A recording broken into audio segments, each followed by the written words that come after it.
Christensen.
In a quiet, small-town community somewhere in the United States, a teenager named David grows up in a troubled home.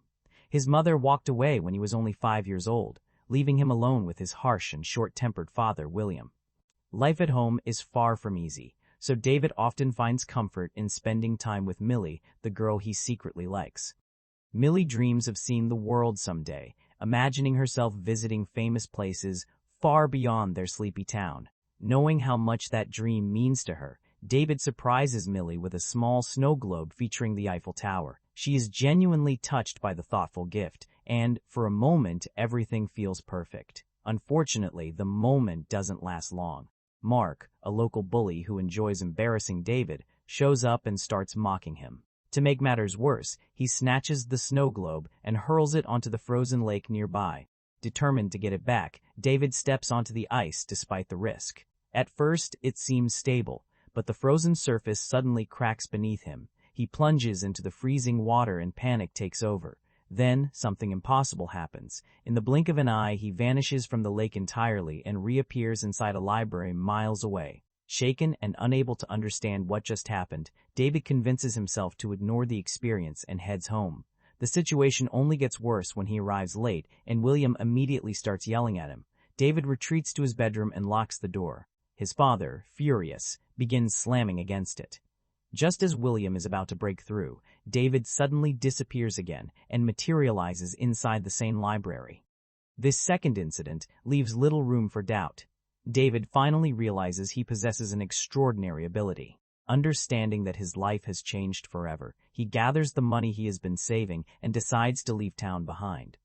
Before disappearing for good, he stops at Millie's house and quietly leaves the recovered snow globe behind, hoping she will understand that he is safe. David eventually settles in a large city and rents a rundown motel room while trying to understand his newfound power. Learning to teleport isn't easy. His early attempts end with painful crashes into trees and other obstacles. Gradually, however, he discovers that focusing on images of locations helps him travel successfully. With practice, his control improves. One of the first destinations he chooses is the Empire State Building, a place connected to cherished memories of his mother, Mary. As his confidence grows, so does his ambition. Curious about how far he can push his abilities, David studies the inside of a bank during business hours.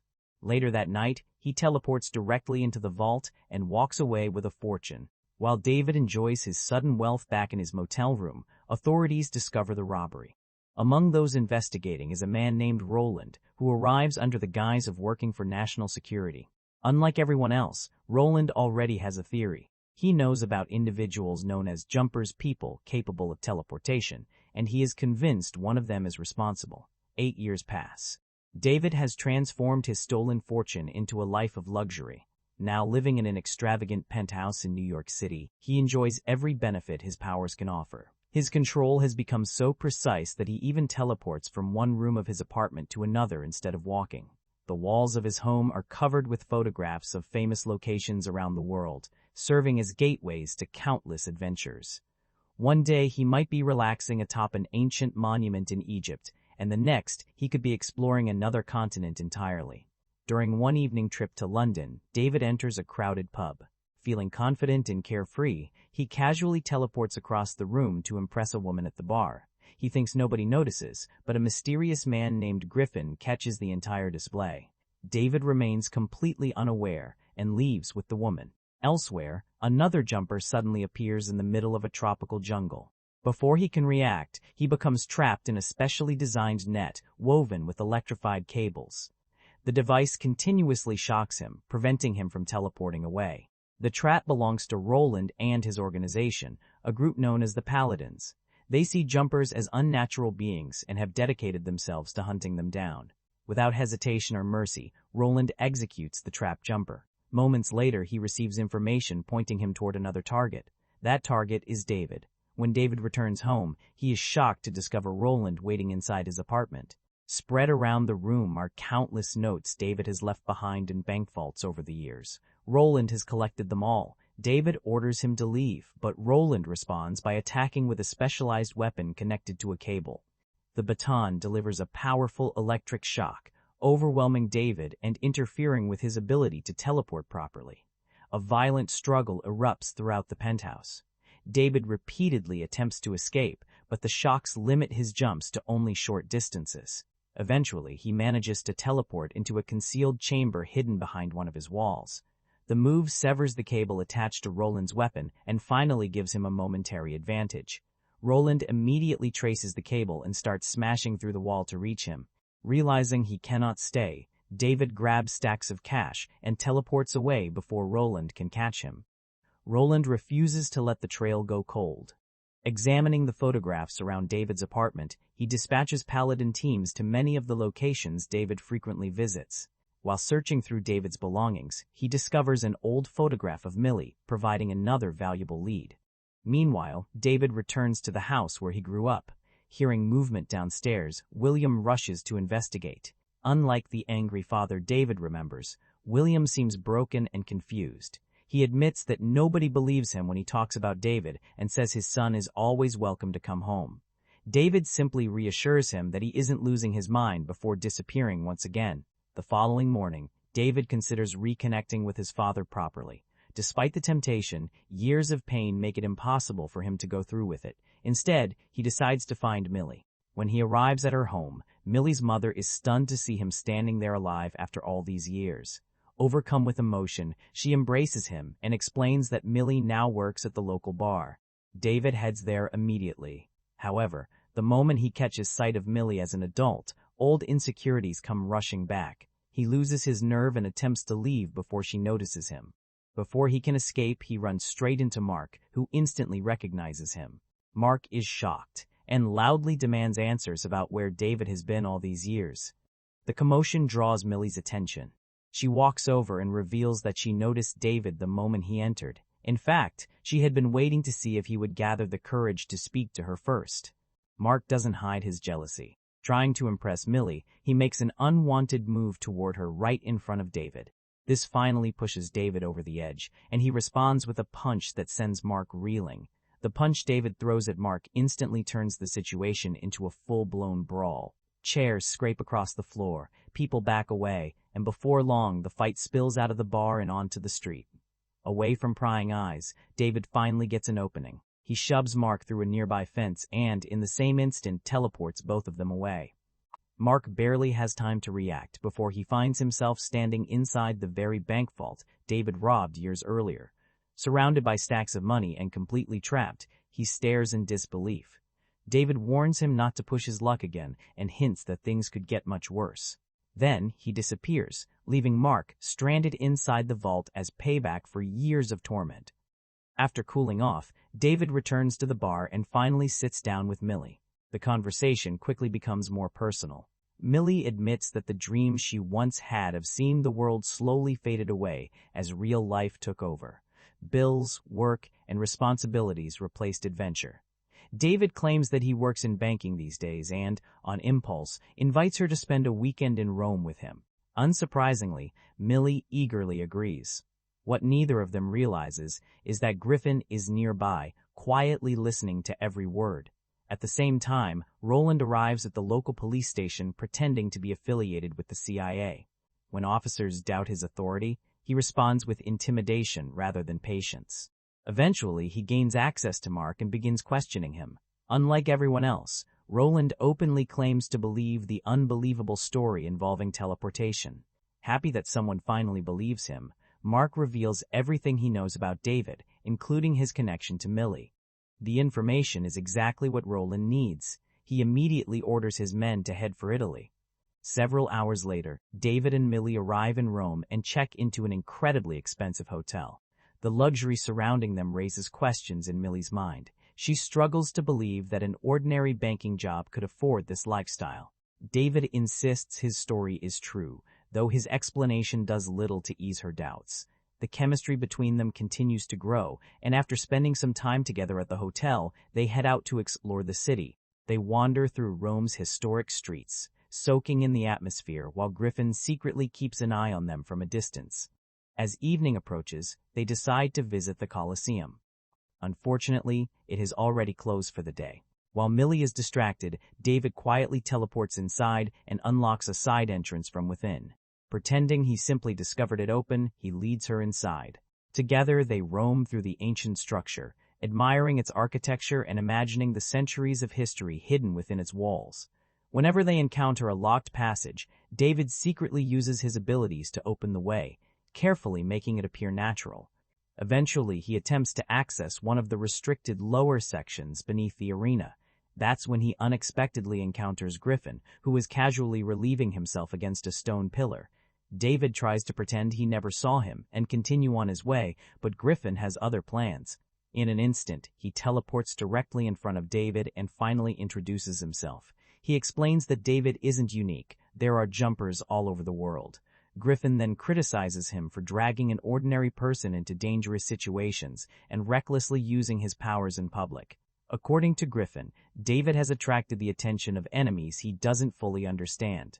Before the conversation can continue, trouble arrives. Paladins storm into the Colosseum and immediately begin their pursuit. David is caught off guard and struck by one of their electrified weapons, leaving him temporarily helpless. Griffin, however, has fought these hunters before. The moment the attack begins, he vanishes. Seconds later, Paladins start dropping one after another as Griffin teleports around them faster than they can react. After helping David escape the immediate danger, Griffin briefly explains the Paladin threat before disappearing once more. Moments later, an employee from the Colosseum arrives shouting in panic about intruders. Taking advantage of the lingering distortion left behind by Griffin's teleportation, David follows it and unexpectedly discovers Griffin's hidden base deep in the desert. Griffin is furious when David appears there. He reminds him that Millie is still alone back at the Colosseum and vulnerable. Realizing his mistake, David immediately teleports back and rushes to find her. Unfortunately, by the time they reach the exit, the authorities are waiting. Both David and Millie are arrested. 8 hours pass. David remains stuck in an interrogation room while Italian authorities try unsuccessfully to make sense of the situation. Because he is an American citizen, they must wait for a representative from the U.S. Embassy before taking further action. To David's shock, that representative turns out to be his mother, Mary. After years without answers, she suddenly appears and quietly removes his handcuffs. She urgently tells him to leave before additional paladins arrive. David desperately wants an explanation for her disappearance all those years ago, but before he can get one, a police officer steps between them. Annoyed and impatient, David teleports the officer all the way to Egypt and continues searching for answers. Unfortunately, Mary is already gone. With no better option, David returns to Millie and casually claims that the authorities decided to release them. Millie finds the story suspicious and difficult to believe, but David urges her to trust him. Together, they head toward the airport. During the trip, Millie finally reaches her limit. If everything is supposedly fine, why are they running? Why is David acting so strangely? She demands the truth. Instead of answering directly, David opens his bag and reveals bundles of cash. The sight only creates more confusion. Finally, David tells her they can no longer be together. Without offering any real explanation, he walks away. Heartbroken and feeling deceived, Millie boards a plane back home alone. Elsewhere, Roland receives word that the operation in Rome ended in disaster. His men were defeated so effectively that it almost seems as though someone knew they were coming. Seeking another lead, Roland visits William. David's father pretends he has not seen his son since the day he vanished years ago. William also makes it clear that even if he did know where David was, he would never help the authorities track him down. Roland does not appreciate the answer. Meanwhile, David arrives at Griffin's desert hideout once again. This time, he learns much more about the ongoing conflict. Griffin isn't simply hiding from the Paladins. He actively hunts them. According to him, the organization has existed for centuries.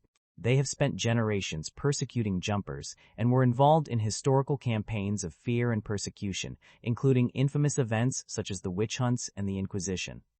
More importantly, Griffin warns David that Paladins don't always target the jumpers themselves. When necessary, they go after friends, family, and anyone else connected to them.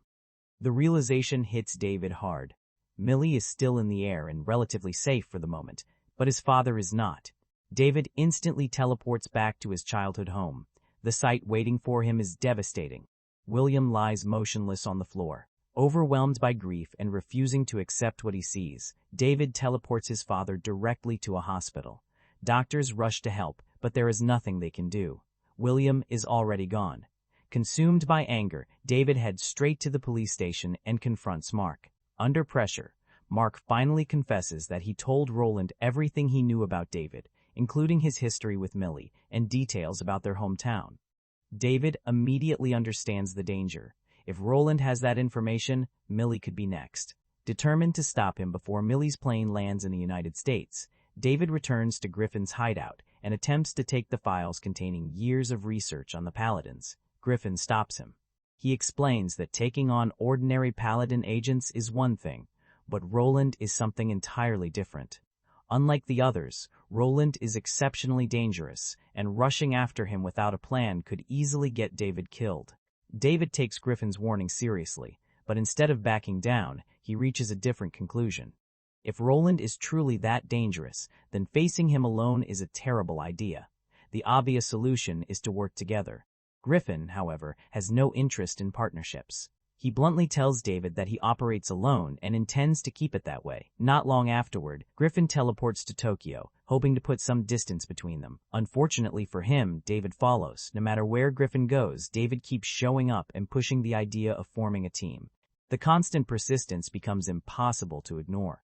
While in Tokyo, Griffin decides to entertain himself by stealing a sports car. Rather than simply driving it away, he demonstrates a more creative approach, teleporting repeatedly. He carries the vehicle with him as it races down the road, effectively making the car jump from place to place. David is amazed. He has never attempted to teleport anything that large before. During the ride, Griffin shares a cautionary story.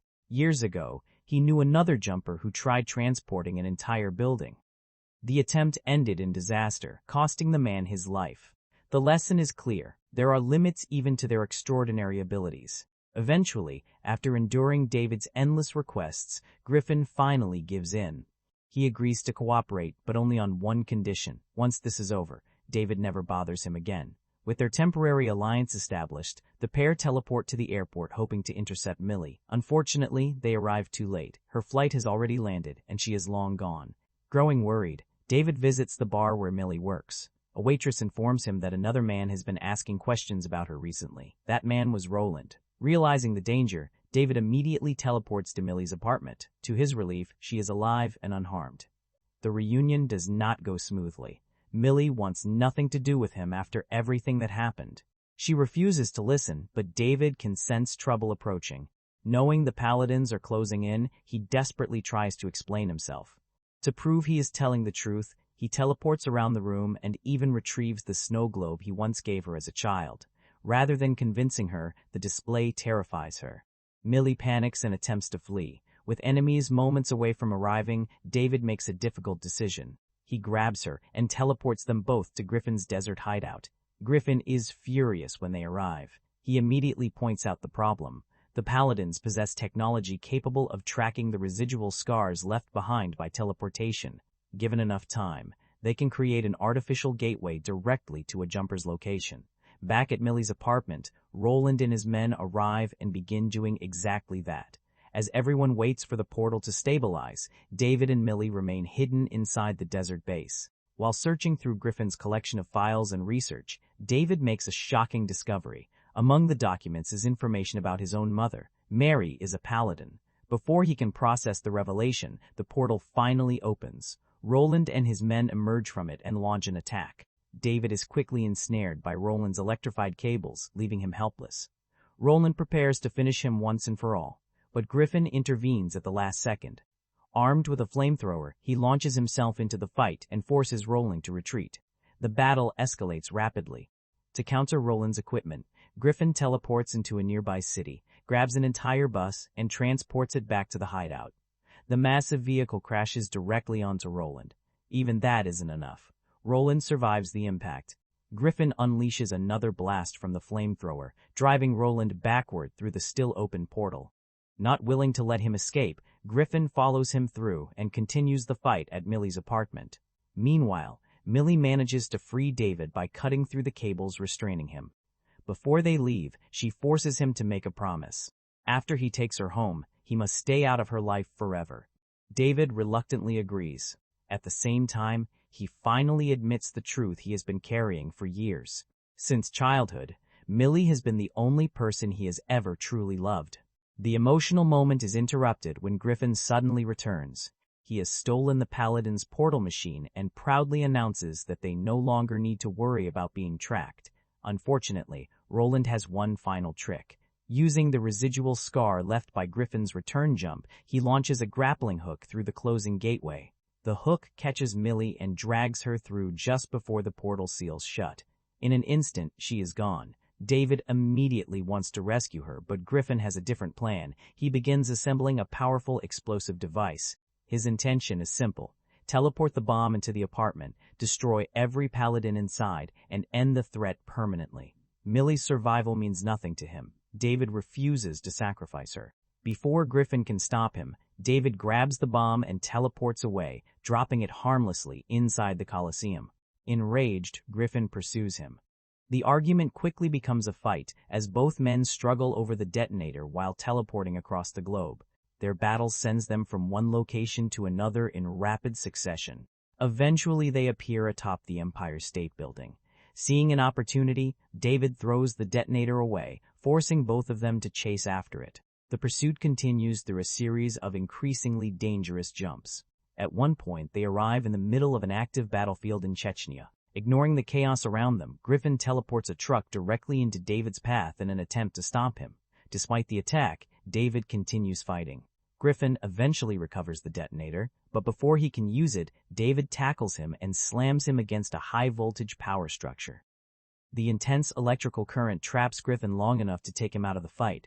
With no time to waste, David teleports back to Millie's apartment. Inside, he finds Millie bound to a wall. The moment he tries to free her, Roland attacks. Using his electrified baton, he subdues David and captures him as well. For a moment, it seems like the end. Roland prepares to execute him. Then Millie speaks. She apologizes for doubting him and admits she finally understands what has been happening. Her words give David the emotional strength he desperately needs. Something inside him changes. Suddenly, an incredible surge of power erupts. Instead of teleporting himself, David teleports the entire room. In a flash, the apartment section containing everyone vanishes from the building and reappears submerged in the waters of the Huron River. The unexpected move disorients everyone. Underwater, David struggles to stay conscious. Millie reaches him and helps him focus, giving him enough clarity to teleport once again. Together, they escape to the old library where his powers first manifested years ago. Millie revives him with a sharp slap across the face. As David regains his senses, he realizes Roland has survived the ordeal and is still nearby. Quickly moving Millie to safety, David confronts Roland one final time. This time, he takes control of the battle. Grabbing Roland, David teleports both of them to a remote cave hidden within the Grand Canyon. The location is isolated, impossible to escape from easily, and far from anyone Roland could harm. Before leaving, David reminds him that he is showing mercy. If he wanted revenge, he could have abandoned Roland somewhere far worse. Then, he teleports away. Several days later, David follows information he discovered in Griffin's files regarding his mother. The trail leads him to a snowy, remote region where Mary has built an entirely new life. There, he discovers something unexpected. Mary now has another daughter and a family of her own. When confronted, she finally reveals the truth. She left David years ago because she knew what he was becoming. As a paladin, she understood the danger his powers would attract. Despite everything, Mary insists she loves him. What she cannot do is abandon the paladins. The conflict between them remains unresolved. Mother and son share an emotional embrace, and Mary admits the only gift she can offer him is a warning and a little extra time before the organization catches up to him again.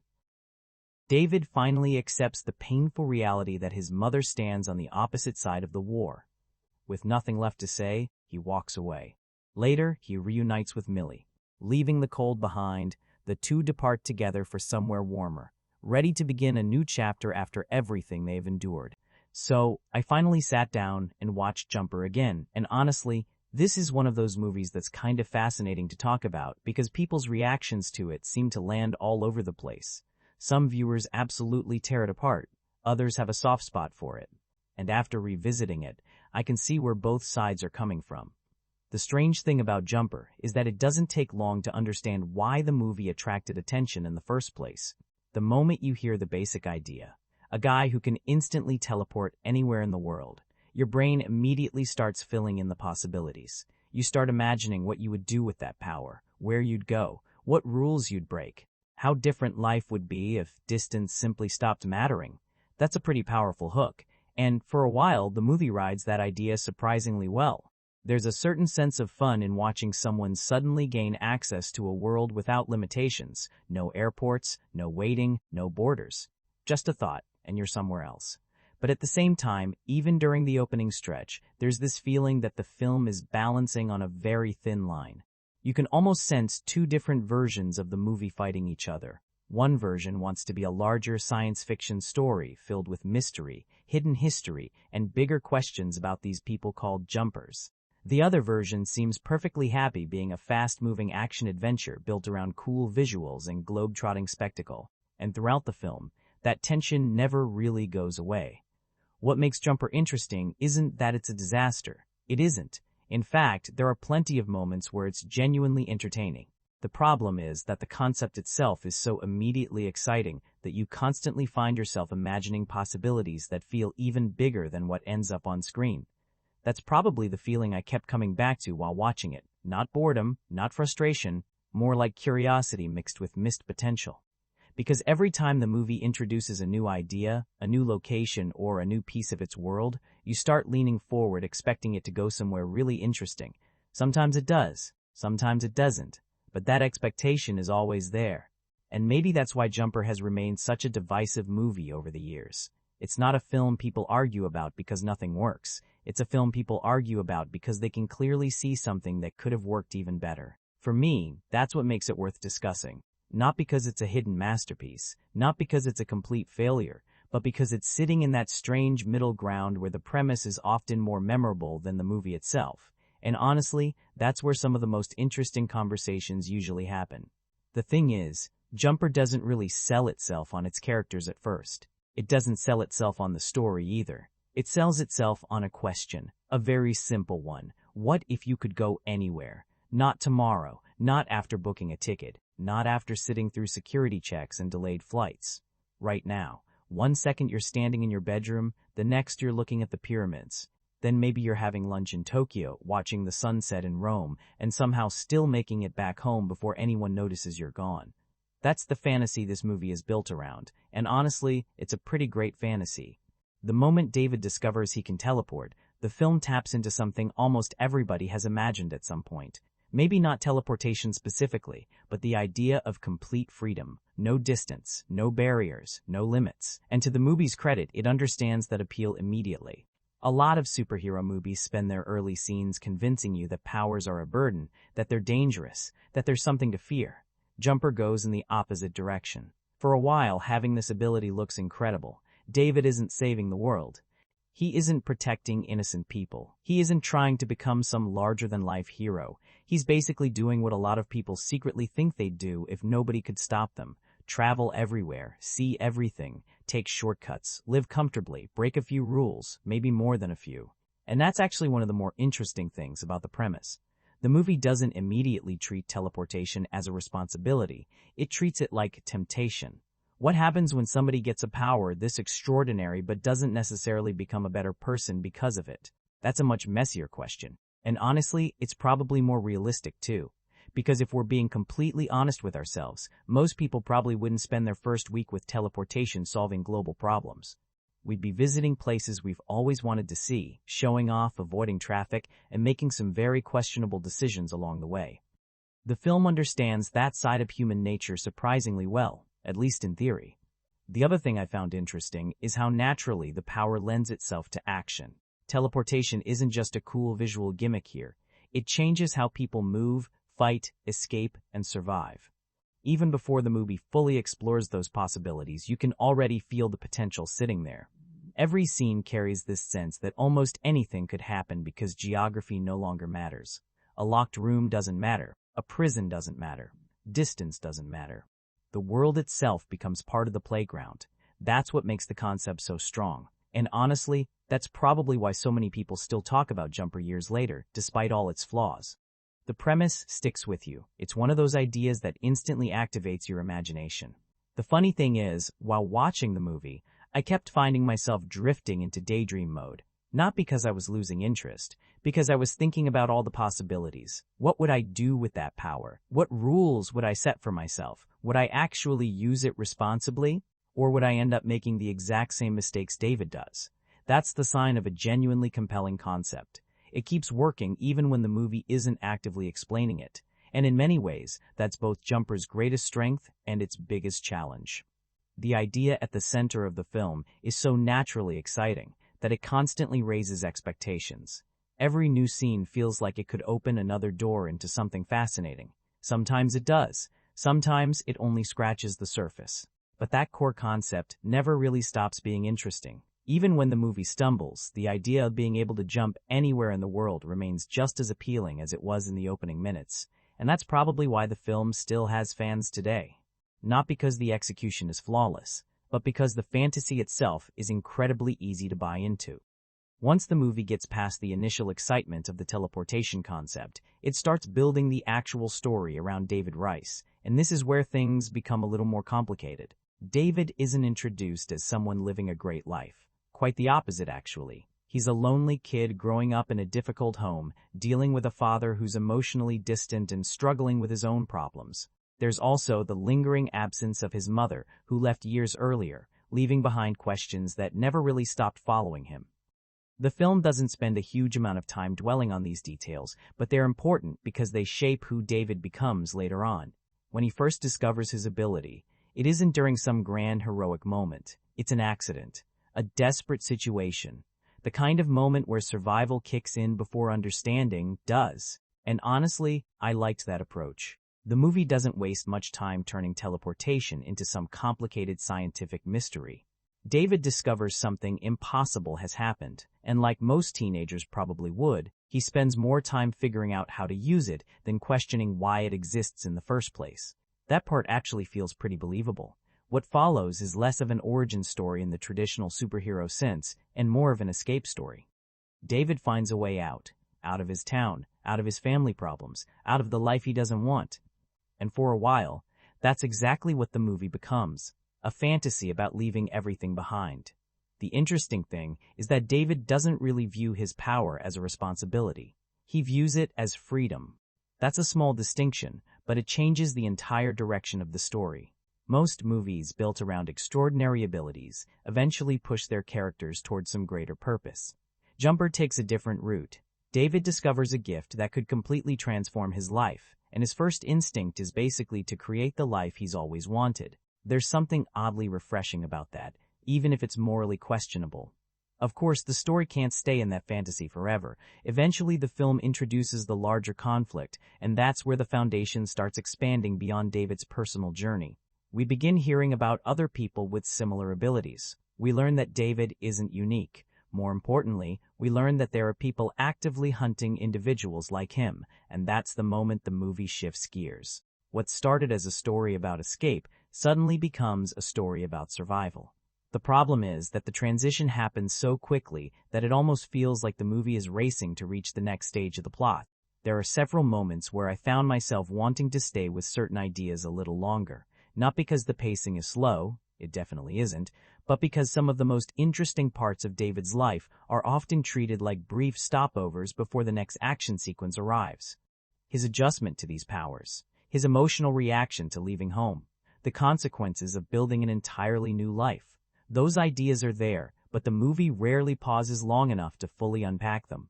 And that's a pattern that starts showing up pretty early. Jumper constantly introduces fascinating pieces of its story: family drama, hidden abilities, secret organizations, unanswered mysteries, yet it often seems more interested in moving forward than digging deeper. Now, to be fair, that fast-moving approach does keep the film from feeling sluggish. There's always something happening. New locations, new threats, new discoveries, but it also creates this strange feeling where the story is always one step ahead of itself. You're constantly catching up. Looking back, I think the setup does enough to get the movie moving. It establishes David, introduces the rules of his world, and creates a conflict large enough to drive the rest of the narrative. The issue isn't that the foundation is weak, it's that the foundation feels larger than the house that's eventually built on top of it. You can see all these intriguing directions the story could take, and that sense of possibility follows the movie almost the entire way through. Sometimes that's exciting, other times it's a little frustrating, but either way, it's hard not to notice. One of the reasons Jumper can be so frustrating at times is because the world it introduces is actually pretty interesting. The movie keeps opening doors. The problem is that it rarely walks through them. As the story unfolds, we learn that David isn't the only person with the ability to teleport. There are others scattered around the world, people who've been living with this gift long before he discovered it. Then, we find out there's an entire group dedicated to hunting them down, and immediately my brain started firing off questions. Who are these people? How long have they existed? Where do these powers come from? Why are they being hunted? How many jumpers are actually out there? The movie knows you're asking these questions too. You can feel it teasing bigger answers just around the corner. But that's kind of where the strange relationship between Jumper and its own mythology begins. It introduces mysteries much faster than it resolves them. Now, sometimes that's not necessarily a bad thing. Leaving certain details unexplained can make a world feel larger. Some of the best science fiction stories understand that. They give you just enough information to spark your imagination and then trust you to fill in the blanks. The issue here is that Jumper occasionally feels less mysterious and more incomplete. There's a difference. Mystery creates curiosity. Missing information creates confusion. And the film ends up drifting between those two states throughout most of its runtime. Take the Jumpers themselves. They're treated almost like a hidden species existing alongside normal society. They can appear anywhere on Earth in an instant, which should completely reshape the way they experience the world. Yet we learn surprisingly little about their lives beyond the basic mechanics of teleportation. Do they have rules, communities, families connected by this ability? Are there hundreds of them? Thousands? The movie never seems particularly interested in exploring those possibilities. Then you have the Paladins. On paper, they're actually a fascinating idea, a secret organization that has apparently been hunting Jumpers for generations.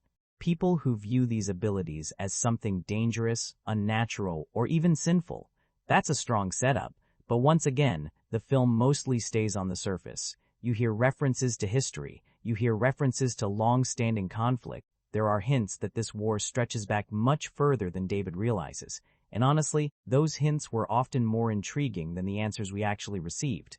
The deeper the movie gets into this conflict, the more it starts feeling like we're arriving in the middle of a much larger story that's already been happening for years.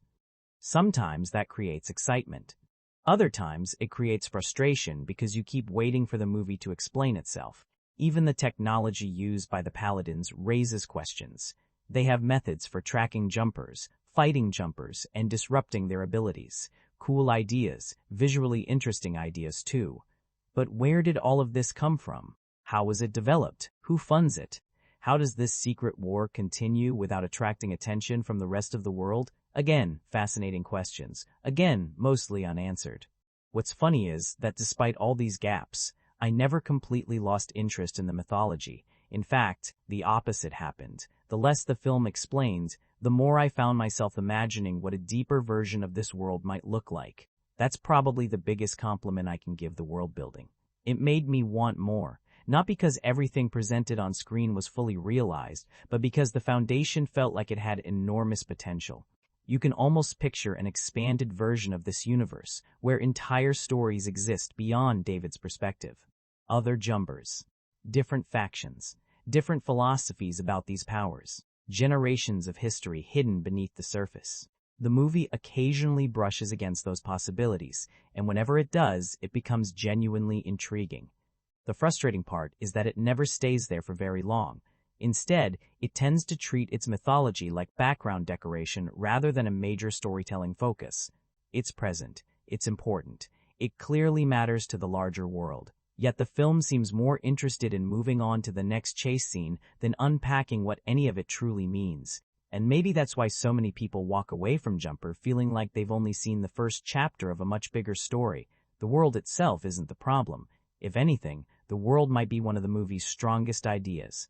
It's just a world that often feels larger than the film exploring it. Now, let's talk about David Rice, because honestly, a lot of how you feel about Jumper is probably going to depend on how much you connect with him, and that's where things get complicated. David is a very unusual protagonist for a movie like this, not because he has teleportation powers.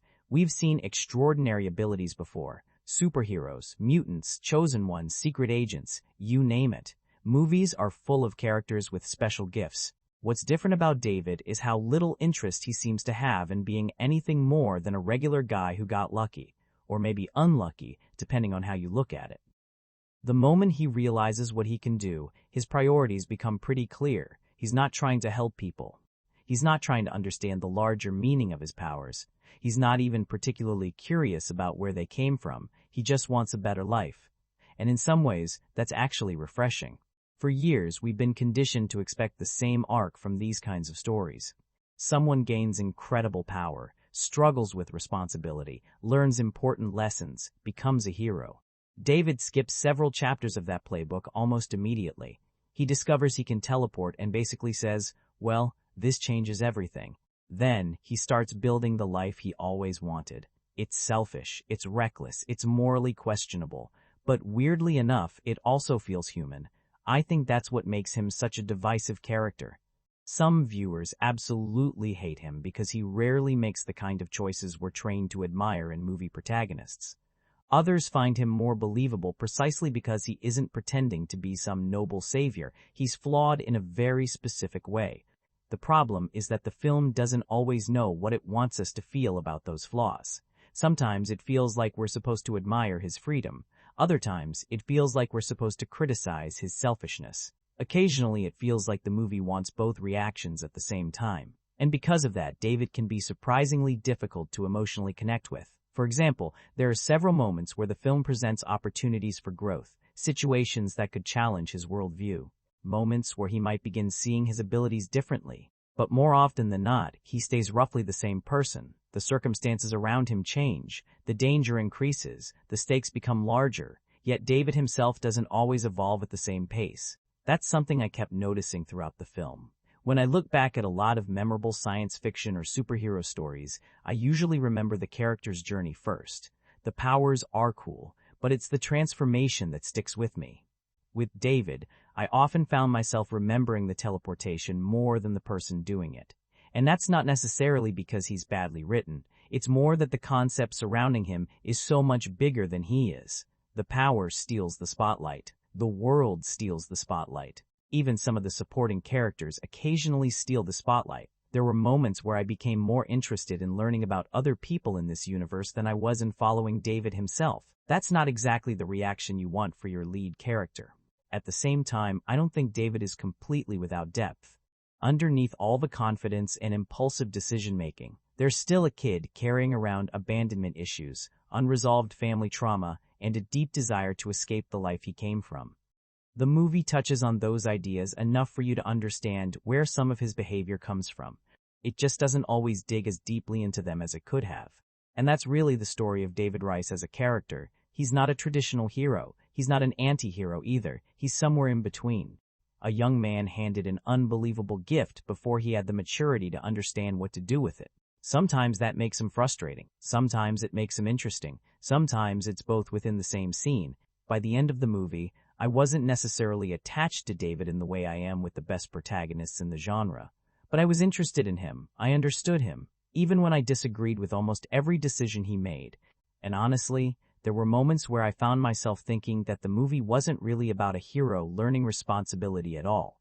It was about someone spending most of the story trying to avoid responsibility. That's a riskier character choice. Whether it works or not will probably depend on the viewer. But it definitely makes David Rice a more unusual lead than he initially appears to be. One thing I kept noticing while watching Jumper is that some of the most interesting people in the movie aren't actually the main character, and that's both a compliment and a problem. Let's start with Griffin. Honestly, every time Jamie Bell showed up on screen, the movie got a little more alive. Griffin feels like somebody who's already lived through an entire story before this movie even started. He's experienced, he's angry. He's carrying scars from this hidden war between Jumpers and Paladins. Unlike David, who is still figuring things out, Griffin already understands the dangers that come with these abilities. There's an energy to him that immediately grabs your attention. You get the feeling that he's seen things David hasn't. Made mistakes David hasn't made yet. Lost people David hasn't lost yet. And because of that, he often feels like he's walking around with a much larger story sitting just outside the frame. There were multiple moments where I found myself wanting the movie to follow Griffin instead. Not because David disappears as a character, but because Griffin arrives with a sense of history and purpose that feels instantly compelling. The frustrating part is that the movie never fully explores him. It gives you enough to make you curious and then moves on, which, if we're being honest, becomes a recurring theme throughout Jumper. Then there's Millie. Millie is one of those characters who feels important to the story, but not always important to the plot. She's clearly meant to represent something bigger for David, a connection to his past, a reminder of the life he left behind, maybe even the possibility of a normal future. The problem is that she often feels more like an idea than a fully developed person. A lot of the romance depends on us simply accepting that David has carried these feelings for years.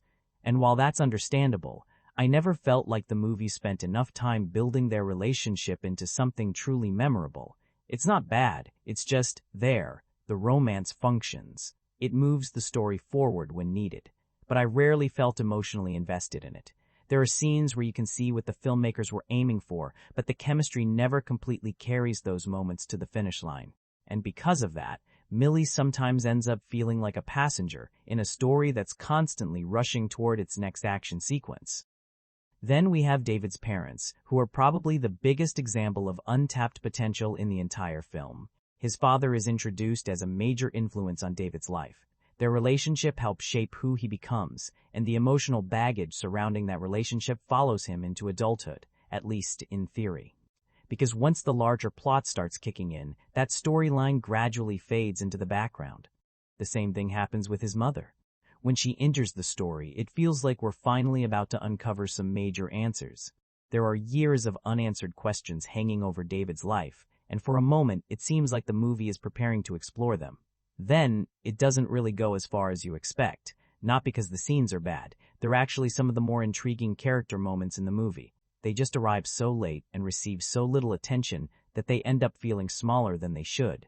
It's almost like the film is introducing entire emotional storylines right when it's running out of time to develop them. And that's a shame because those family dynamics could have added a lot more depth to David's journey. What's interesting is that almost every supporting character in Jumper feels connected to a larger story that we're only seeing pieces of. Griffin feels like he deserves more screen time, Millie feels like she needed more development, David's parents feel like they needed more exploration. Even some of the smaller characters leave behind unanswered questions. And while that occasionally makes the movie feel incomplete, it also keeps the supporting cast from being forgettable. They're not boring characters. If anything, the opposite is true. Many of them are interesting enough that you wish the movie would stop moving for a few minutes and let them breathe. By the end, I wouldn't say Jumper has an amazing supporting cast in terms of development, but it does have a cast full of characters who hint at deeper stories than the film ever fully tells, and sometimes that's almost more frustrating than having weak characters, because you can clearly see the potential sitting right there. Now let's talk about the people hunting the Jumpers, because this is where the movie introduces what should have been one of its most fascinating ideas: the Paladins. On paper, they're a great concept.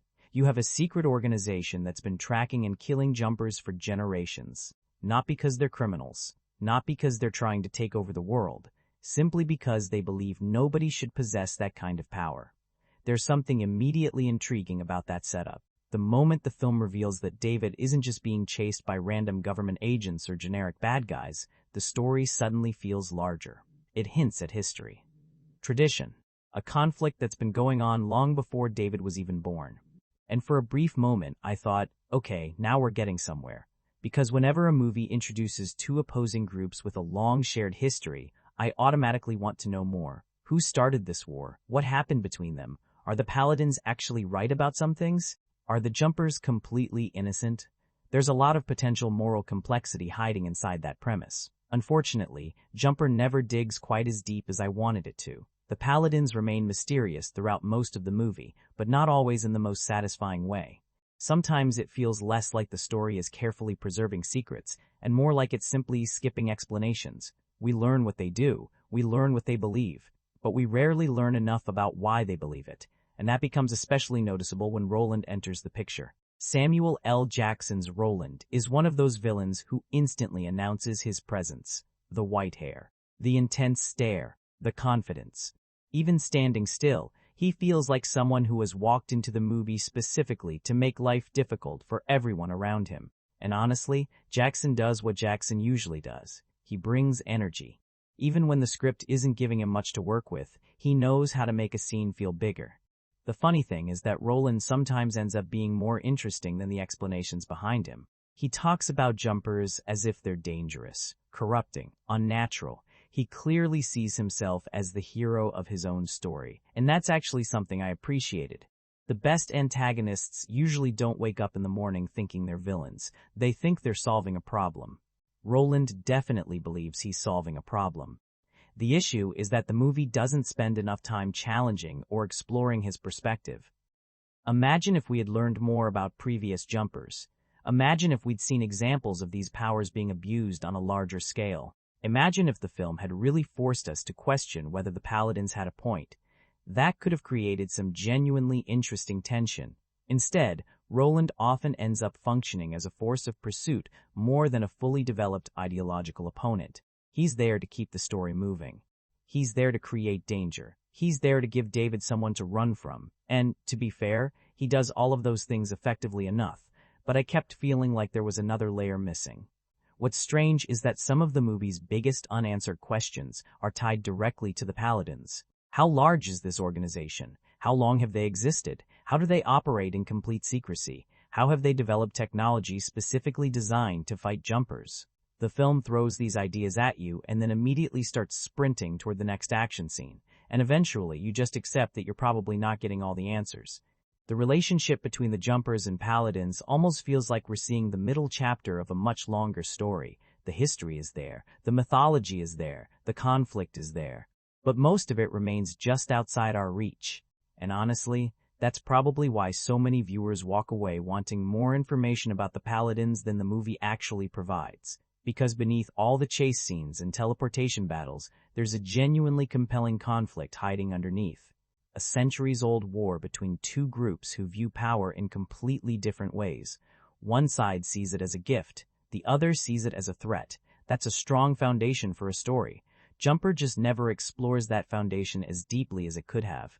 So while Roland ends up being a memorable presence and the Paladins serve their purpose as antagonists, I couldn't shake the feeling that they were carrying around a much richer backstory than the film ever lets us see. And in a movie filled with unrealized possibilities, that might be one of the biggest ones. When it comes to the performances in Jumper, this is probably the area where opinions are the most divided. And honestly, after watching the film, I completely understand why. Let's start with Hayden Christensen, because whether you like the movie or not, everything ultimately revolves around him. Now, Hayden has always been one of those actors who sparks debate.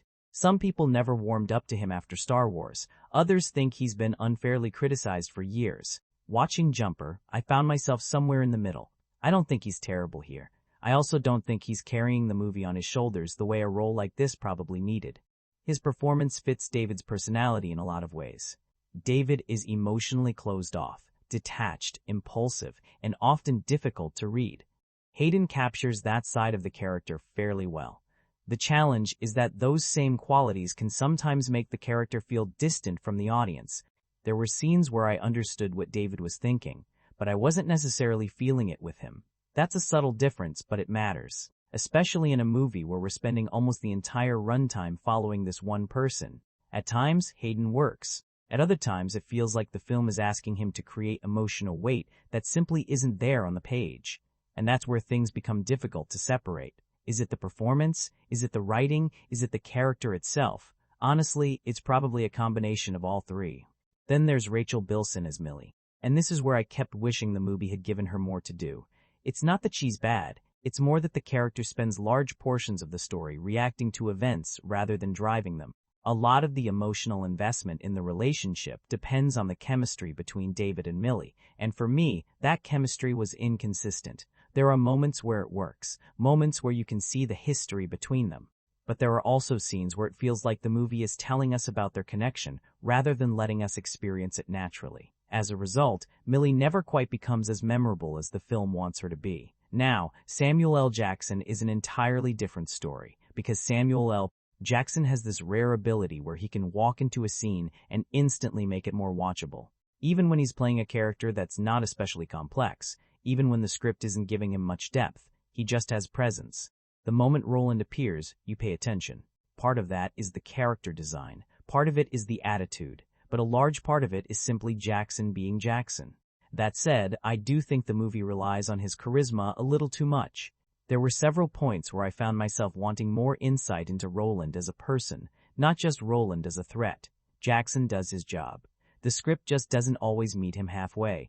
But the real surprise of the movie for me, and apparently for a lot of viewers over the years, is Jamie Bell. Every time Griffin shows up, the energy shifts. Immediately, he brings urgency to scenes that need urgency. He brings personality to conversations that might otherwise feel flat. Most importantly, he feels like someone who's lived inside this world much longer than everyone else. There's a confidence in the performance that stands out, not because he's trying harder than everyone else, because Griffin feels like he belongs in the story in a way that's instantly believable.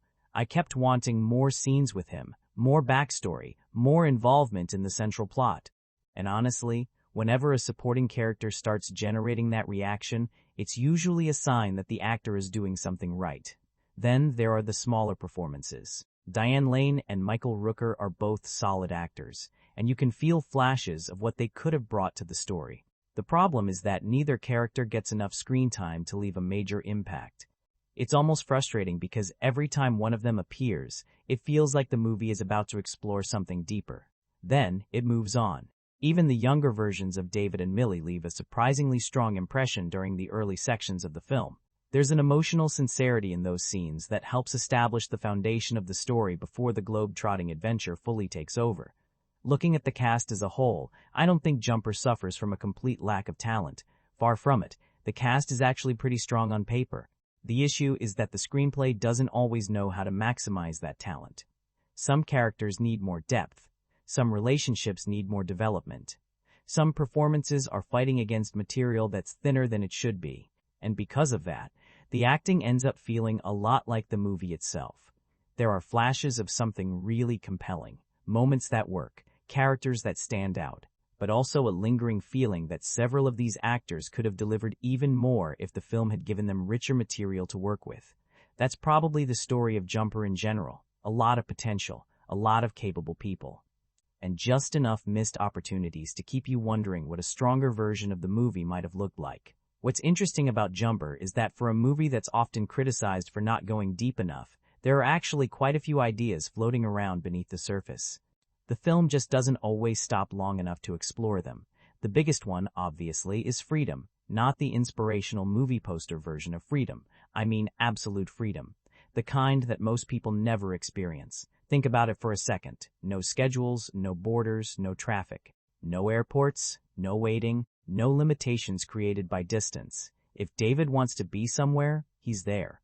That's it. And I think that's why the premise is so instantly appealing.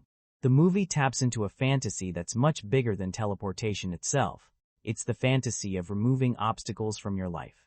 Every inconvenience disappears. Every journey becomes effortless. Every destination becomes available. For a lot of people, that's probably more attractive than the superpower itself. But the film also quietly asks an interesting question. What happens when somebody gains complete freedom before they've learned responsibility?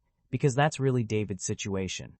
He's handed a power that could completely change the world around him, and his first instinct isn't to help people. It isn't to become some larger-than-life hero. He uses it for himself. And honestly, that idea kept coming back throughout the movie, not because the film keeps pointing at it, but because it's impossible to ignore. David spends most of the story treating his gift as an escape route, an escape from his family, an escape from consequences, an escape from responsibility, an escape from ordinary life, and that's what makes him different from a lot of traditional protagonists. Most hero stories are about someone accepting responsibility. David spends much of Jumper doing the exact opposite. He's avoiding it, sometimes successfully, sometimes not.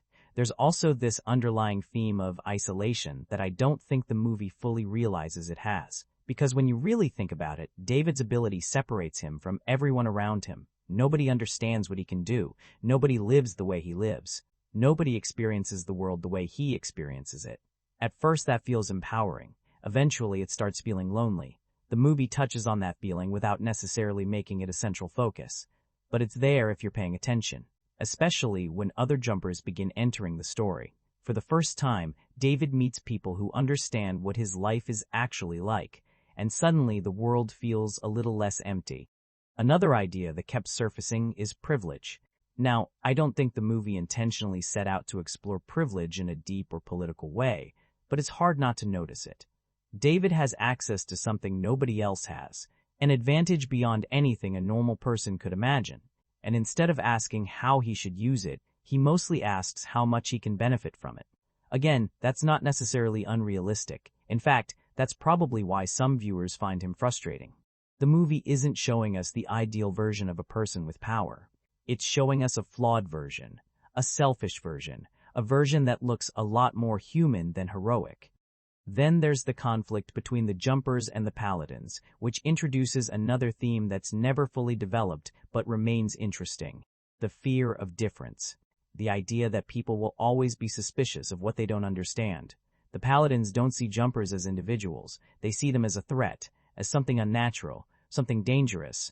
And while the film never dives deeply into that conflict, you can see the foundation of a much larger discussion sitting underneath it. The funny thing is, if you asked me whether Jumper is a deeply thematic movie, I'd probably say no, not really. But if you asked whether it contains the ingredients for one, absolutely. They're everywhere. Freedom, power, isolation, escapism, responsibility, fear, identity. The movie keeps brushing against these ideas, sometimes intentionally and sometimes by accident. That's part of what makes it such an interesting film to talk about years later. Because even when the storytelling doesn't fully explore these themes, the concept itself naturally raises them. And maybe that's the most fascinating thing about Jumper. The movie occasionally feels less interested in its own ideas than the audience is. You'll find yourself thinking about the implications of these powers, the choices David makes, and the world around him long after the film moves on to something else. Not because the movie forces you to, because the premise quietly invites you to. And honestly, some of the most memorable science fiction concepts do exactly that. Now, somewhere in the middle of all the teleportation, secret wars, globe-hopping adventures, and unanswered mysteries, Jumper also tries to tell a love story. And honestly, this is probably one of the more mixed parts of the movie for me. Not because the romance is terrible, it's just surprisingly ordinary. Which feels strange to say about a film where people can teleport across continents. The relationship between David and Millie is built around a familiar idea. She's the girl he's never really forgotten. The person connected to a time in his life before everything changed. Before the powers, before the money, before he started living this impossible lifestyle. In theory, that works. Actually, it works really well on paper. There's something naturally relatable about reconnecting with someone who represents a piece of your past. Someone who reminds you of who you were before life got complicated. The movie clearly wants Millie to be that person, a grounding force, a connection to humanity.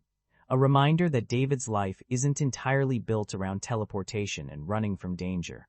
The problem is that the relationship never quite reaches the emotional level the film seems to be aiming for. Part of that comes down to time. Jumper moves fast, really fast. One moment, David is rediscovering Millie, and the next they're traveling across the world together. The relationship develops at the same speed as the movie itself, which means certain emotional beats arrive before they've had enough room to grow. I never found myself actively rooting against them, but I also wasn't sitting there completely invested in where their relationship was heading. It mostly existed in the background, and that's kind of the recurring issue. The movie keeps presenting the romance as something important, yet it rarely feels like the main focus for long enough to truly leave an impact. There are moments where you can see what the filmmakers were going for. A guy who spent years escaping his past, finally reconnecting with someone from it. A person who's lived most of his life alone trying to build a genuine connection. Those are solid ideas. But they often get interrupted by the larger story. The next chase. The next discovery. The next action sequence. The next teleportation set piece. And before you know it, the emotional momentum has shifted somewhere else. What's interesting is that the romance also reveals a lot about David as a character, because when you really look at it, his relationship with Millie isn't just about love, it's about normalcy. David can travel anywhere in the world, he can live a life most people could never even imagine, yet the one thing he keeps returning to is someone from home, someone familiar, someone connected to the life he left behind. I actually found that aspect more interesting than the romance itself. It tells us something important about him. For all his freedom, part of him still wants something ordinary. Part of him still wants a connection that isn't based on extraordinary abilities. The irony is that the movie occasionally seems more interested in that idea than it is in developing the actual relationship. And because of that, Millie sometimes feels less like a fully realized character and more like a symbol of what David is searching for: stability, comfort, belonging. The relationship isn't without charm, though. There are a few quieter moments that work because they aren't trying too hard. Moments where the film simply lets these characters exist together without forcing a dramatic emotional payoff. I actually wish there had been more scenes like that, more conversations, more breathing room. But there were also moments where I could feel the movie rushing past opportunities that might have made the experience more meaningful, more emotional, more memorable. That's the trade-off Jumper constantly makes. It chooses speed over depth, momentum over reflection, excitement over exploration. Sometimes that's the right decision. Sometimes it isn't. The funny thing is that if the movie had slowed down too much, some viewers probably would have complained that it dragged. Instead, it ends up on the opposite side of the spectrum. A film that's almost too eager to reach its next destination, which is actually kind of fitting when you think about it. This is a story about a guy who can instantly travel anywhere in the world. Of course, the movie itself struggles to sit still, and maybe that's the best way to describe the overall experience. Jumper is never in danger of losing your attention. The real question is whether it's willing to spend enough time with its best ideas before jumping to the next one. Sometimes it does. A lot of the time, it doesn't. But either way, you're rarely standing still long enough to get bored. One of the more interesting things about Jumper is that it never feels completely sure what genre it wants to belong to. And I don't necessarily mean that as criticism. Actually, it's part of what makes the movie a little difficult to categorize. If someone asked me to describe Jumper in one sentence, I'd probably pause for a second, because technically it's science fiction. But it doesn't really behave like traditional science fiction. It's got superpowered characters. But it doesn't fully commit to being a superhero movie either. There's action, there's romance, there's a bit of mystery, a little bit of fantasy, a little bit of a coming-of-age story, a little bit of a chase thriller. It sort of borrows pieces from several genres and blends them together into something that's recognizable, but also slightly hard to define. And honestly, I think that genre identity plays a huge role in how people respond to the movie, because depending on what you're expecting, Jumper can feel very different. If you're coming into it looking for a deep science fiction story filled with detailed mythology and complex world building, you might walk away disappointed. The ingredients are there, the movie just doesn't spend enough time developing them. If you're expecting a traditional superhero journey, you might also feel a little disconnected. David isn't really trying to save anyone, he's not becoming a symbol, he's not learning the kind of lessons most superhero protagonists eventually learn. The movie intentionally avoids a lot of those familiar genre conventions. But if you're looking for a fast-moving action-adventure built around a cool concept, Jumper probably works a lot better. And I think that's where the movie's strongest appeal really lives. Not as a serious science fiction epic, not as a groundbreaking superhero story, but as a fun, high-concept adventure. The funny thing is that the film often feels like it was aimed directly at audiences who grew up imagining impossible abilities. You know that phase.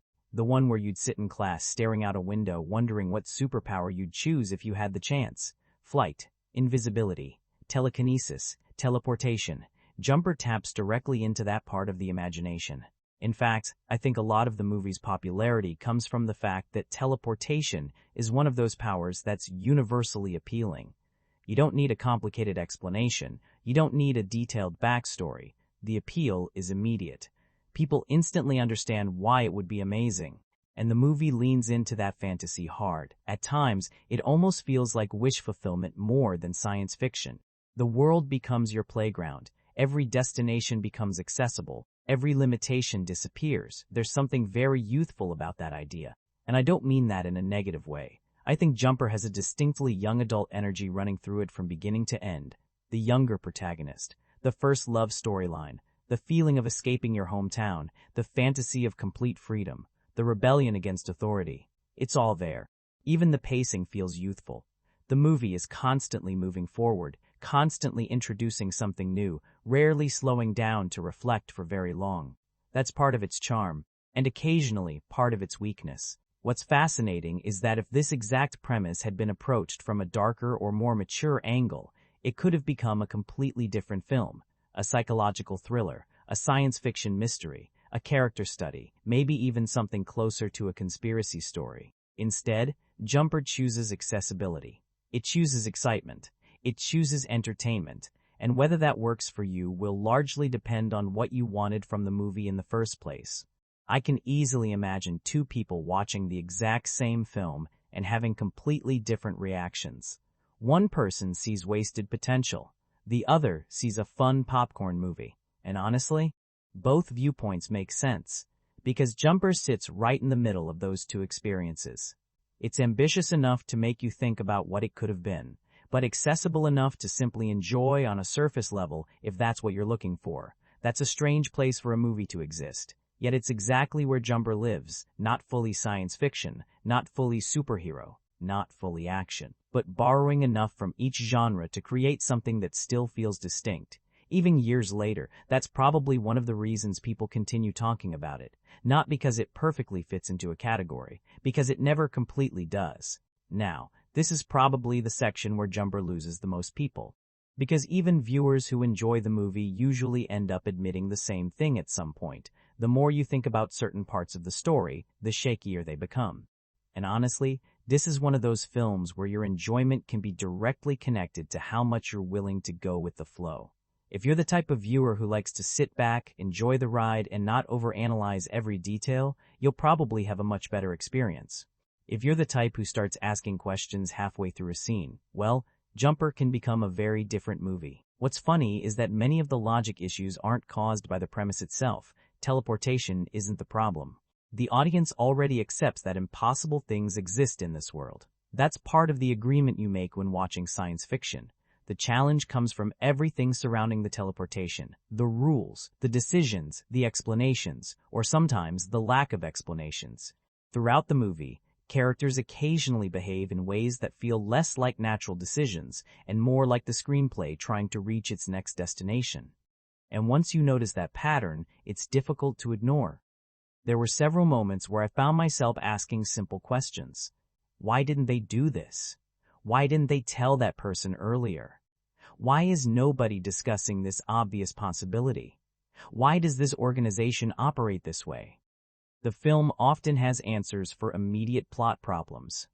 It just doesn't always have answers for the larger questions those solutions create. The Paladins are a perfect example. The more we learn about them, the more questions naturally appear. How large is this organization? How do they function on a global scale? How do they maintain secrecy? How does their technology exist without attracting attention? The movie introduces these ideas confidently, but it rarely sticks around long enough to fully explain them. And because of that, the mythology sometimes feels less like a carefully constructed system and more like a collection of cool concepts.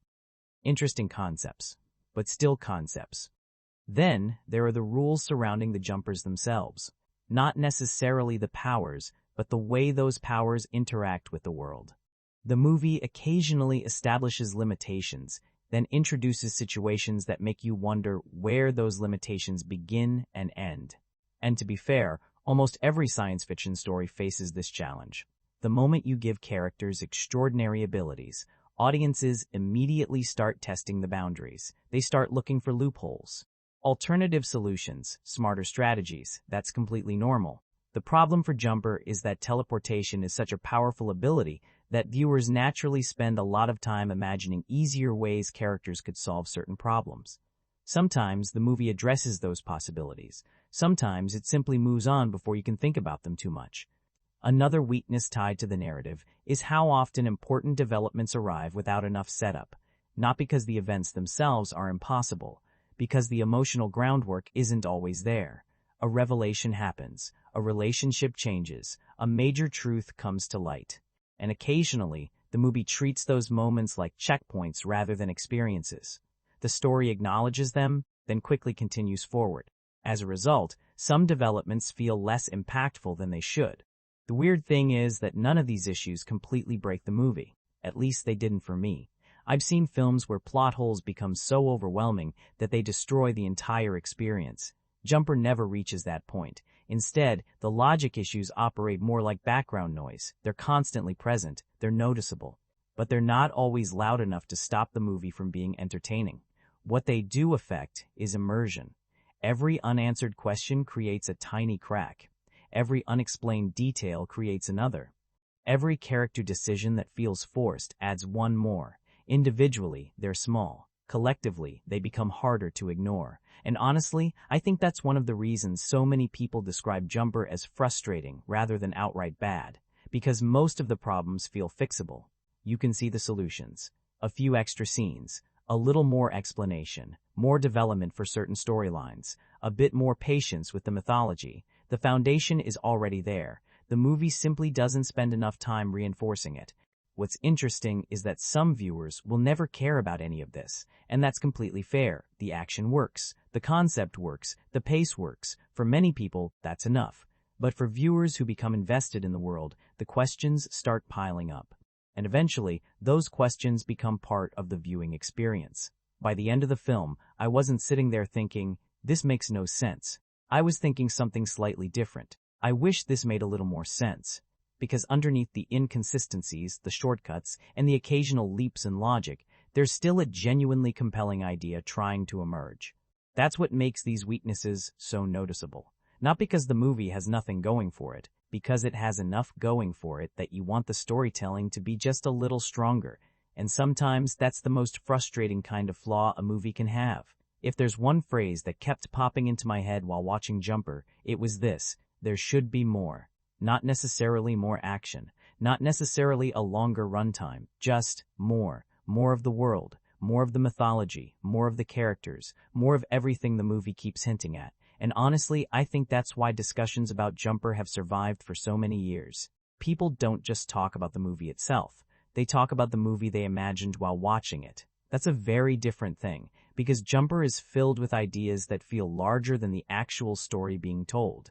You have people who can teleport anywhere on Earth. A secret organization hunting them, generations of hidden conflict, unexplored rules, unanswered questions, different perspectives on power. The ingredients for a massive franchise are sitting right there on the table. The movie knows it too. You can feel it. Almost every major revelation seems to suggest a larger world waiting beyond the edges of the screen. And that's where things become both exciting and frustrating. Exciting because the possibilities are genuinely interesting. Frustrating because the film rarely explores them. There were multiple moments where I found myself becoming more curious about the wider universe than the immediate plot. What are other jumpers doing? How many exist? What do their lives look like? Are there different factions, different philosophies, different ways of using these abilities? The movie occasionally brushes against these questions, then immediately moves on. It's like being shown the entrance to a fascinating building and then being told you're only allowed to look through the front window. What's especially interesting is how much Jumper feels like the beginning of something. Not the middle, not the end, the beginning. A lot of movies leave room for sequels. Jumper almost feels built around the assumption that future stories are coming.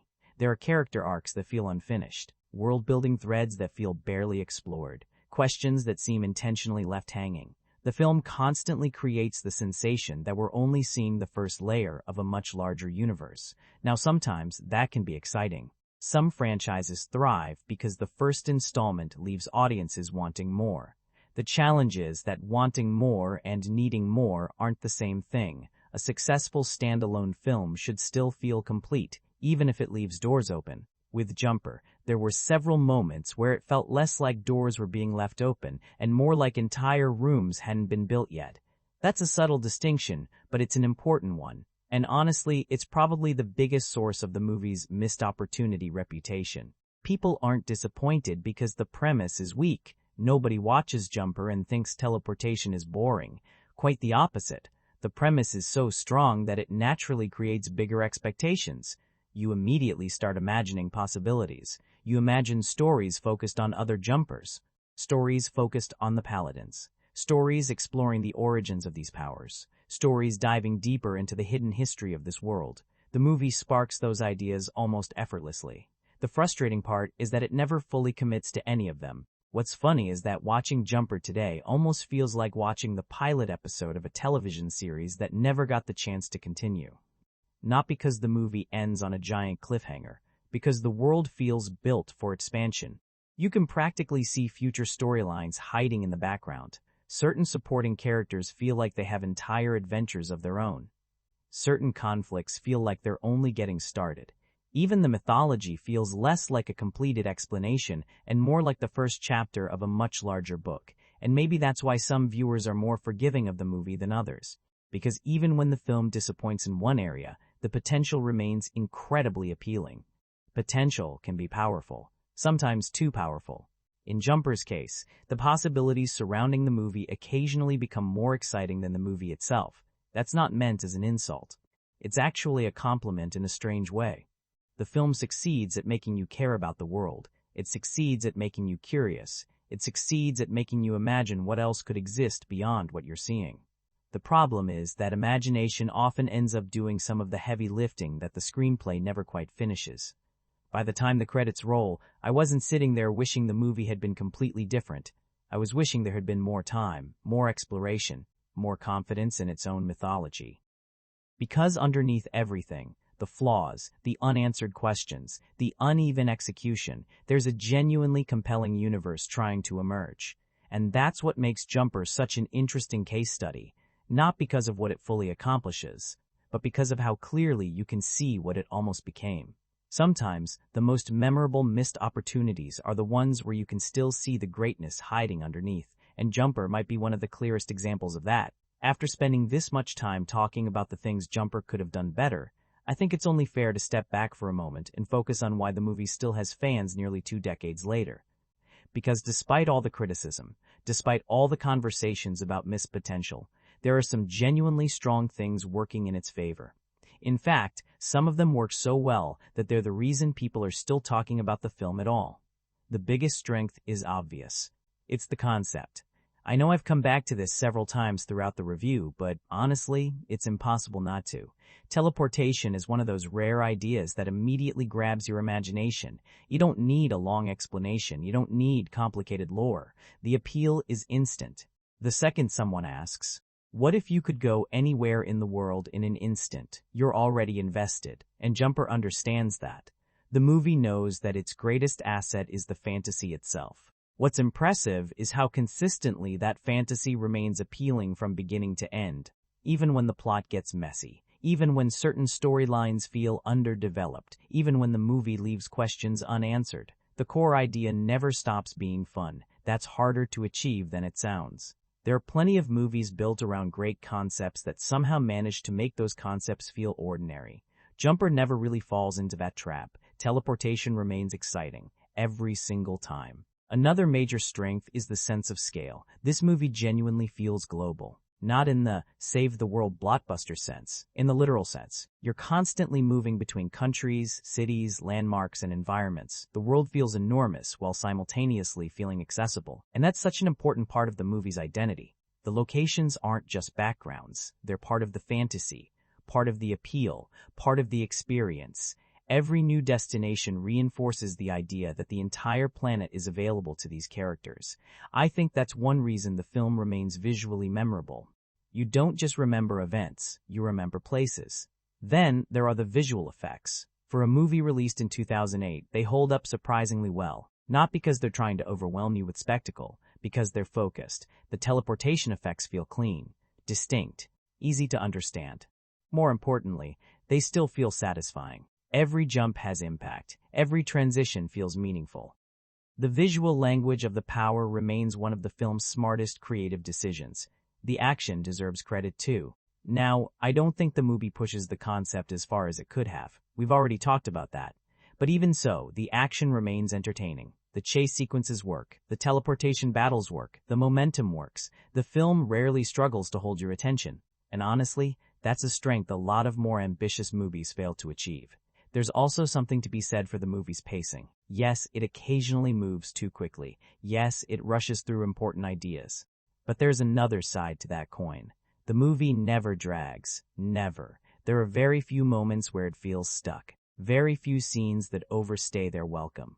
Whether you're fully invested in the story or not, the film keeps moving forward. That momentum matters, especially for a concept-driven blockbuster like this. Another strength that often gets overlooked is Jamie Bell.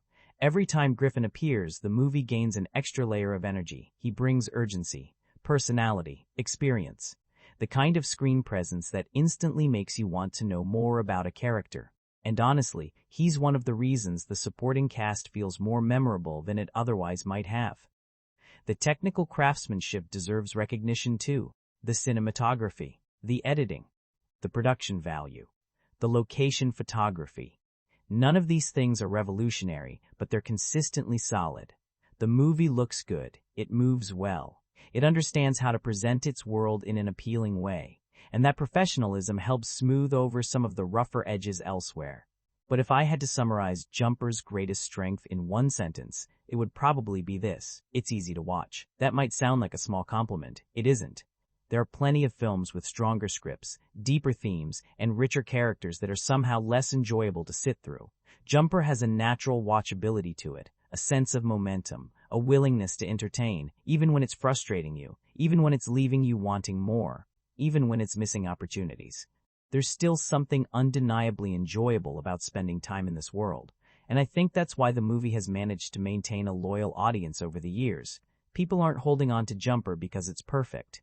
They're holding on to it because the things it gets right are genuinely compelling.